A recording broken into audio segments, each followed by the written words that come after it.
Nós podemos imaginar uma espécie de versão discreta de uma corda vibrante da seguinte maneira. Vamos primeiro pensar na situação de equilíbrio.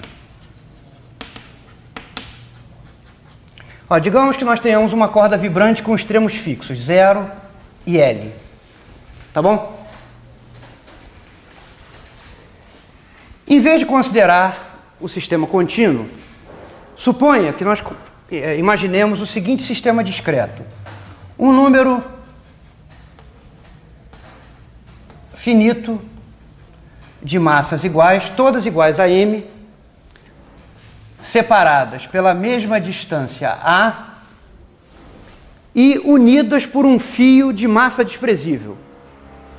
Então as massas são essas aqui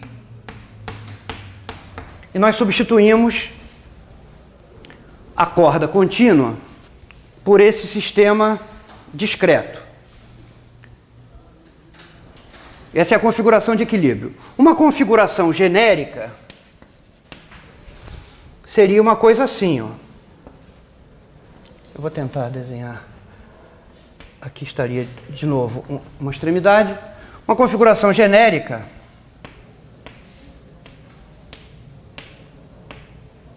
seria aquela em que cada massa é deslocada transversalmente de um certo valor em relação à sua posição original de equilíbrio.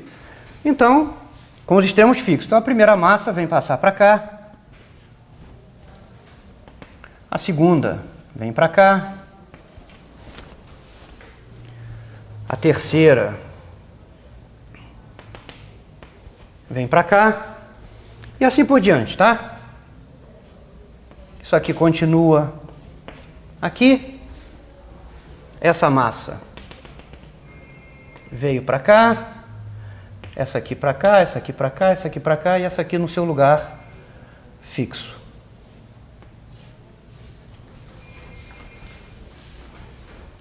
Embora o desenho esteja exagerado, nós vamos supor que esses deslocamentos são pequenos comparados com esse espaçamento A, tá bom? De modo que só vamos considerar pequenas oscilações da corda em torno da posição de equilíbrio, tá bom?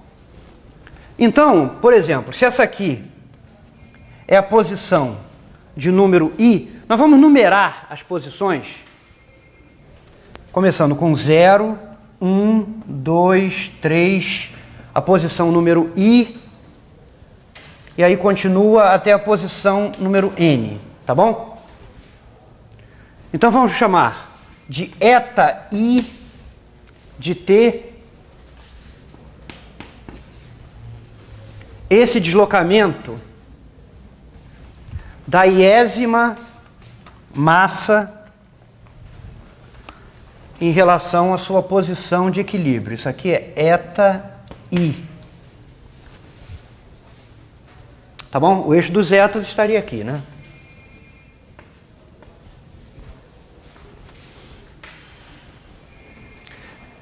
Então, conhecendo o deslocamento da iésima partícula no instante t, fica determinada a configuração desta corda discreta num dado instante.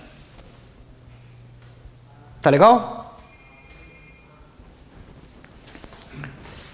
Agora, o que nós vamos fazer é o seguinte, ó.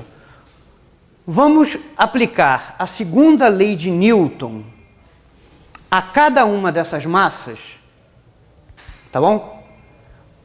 Para com isso nós temos a equação que rege o movimento desse modelo discreto de corda vibrante. Então talvez seja melhor fazer um desenho considerando um trecho da corda, dessa corda discreta, né? Então veja o seguinte, ó. Suponha que essa posição aqui seja a posição número I-1, esta aqui seja a posição de número I, e esta aqui seja a posição de número I mais 1. Então, a massa de número I menos 1 está deslocada de I menos 1 da sua posição. A massa de número I está deslocada de eta I. E a massa de número I mais 1 está deslocada de eta I. Então, vamos olhar para a massa de número I. Esta massa de número I, ela está sujeita à força que a massa de número I mais 1 faz sobre ela e também à força que a massa de número I menos 1 faz sobre ela. Tá bom? Vamos chamar de tal atração nesse fio que conecta as massas consecutivas. Vamos aplicar a segunda lei de Newton à massa de número I. Então, nós temos m eta I, dois pontos, massa vezes aceleração. Só há movimento transversal, tá bom? São oscilações transversais pequenas de uma corda. Isso é igual à força resultante sobre a massa de número I, que vai ser, ó, na direção vertical, tal seno de beta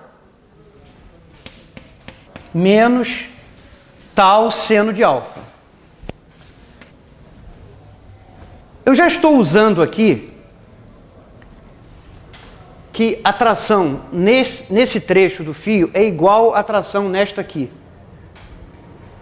Isso acontece se os ângulos são pequenos. Porque, em princípio, a tração nesse trecho de fio poderia ser diferente da tração nessa, né? Mas como não há movimento horizontal, a resultante horizontal tem que ser zero, sobre essa massa aqui. Mas como alfa e beta pequenos, significa que nós podemos escrever cosseno de alfa, cosseno de beta, ambos iguais a 1, e onde aparecer seno de alfa, podemos aproximar por alfa, que também podemos aproximar por tangente de alfa, que é o que nós vamos usar, que é o que vai ser mais conveniente aqui. Idem para beta. Seno de beta é aproximadamente igual a beta, que é aproximadamente igual a tangente de beta. Por causa dessa igualdade aproximada, né, que vale para pequenas oscilações, se nós projetarmos na direção horizontal, nós vamos ter tal cosseno de alfa tem que ser igual a tal cosseno de beta.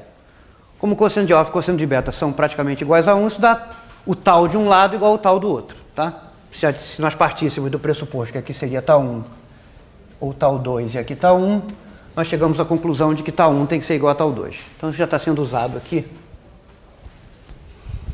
Ou que dá no mesmo, né?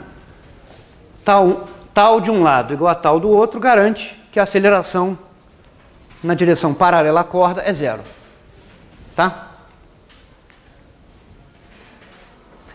Então, esta é a equação de movimento da massa de número I.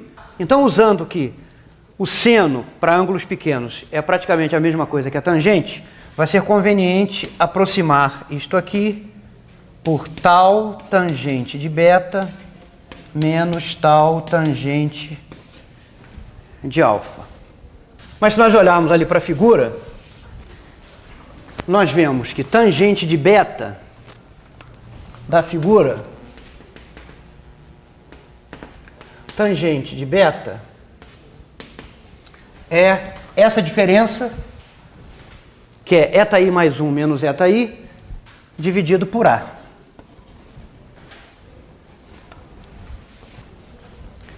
Idem para a tangente de alfa. A tangente de alfa é eta I menos 1 sobre A. Portanto,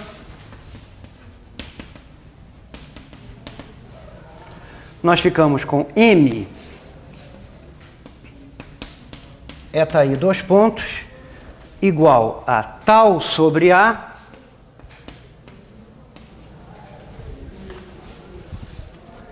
eta I mais 1 menos eta I menos... Eu estou pondo entre parênteses aqui só por conveniência.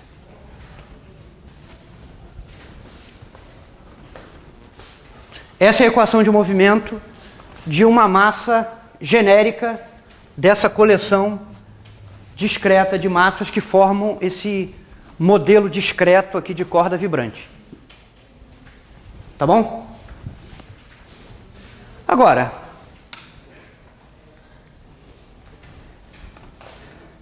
estas equações de movimento vêm da Lagrangiana. Essa parte aqui é massa vezes aceleração de um sistema de massas. Esse termo aqui vem tipicamente da energia cinética, né? DDT de d rho de L, d rho de eta ponto, vai dar isso aqui. A energia cinética desse sistema é soma em K de M eta ponto K ao quadrado. E esses dois termos aqui, não é difícil ver que vem da soma de tal sobre 2A, QK mais 1 menos QK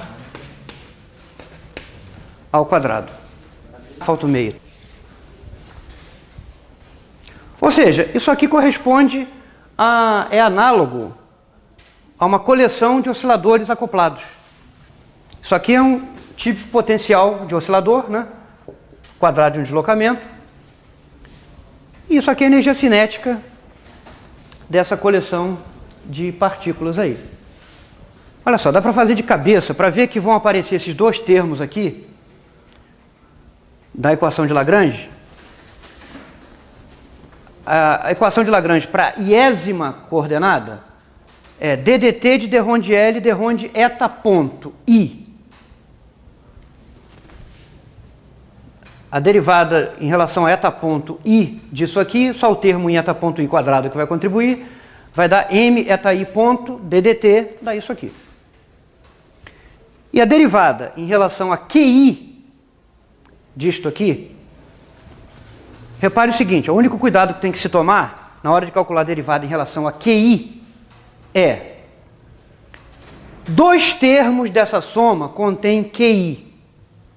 O termo com K igual a I e o termo com K igual a I menos 1. Com K igual a I, o QI aparece aqui. Com I menos 1, aparece aqui.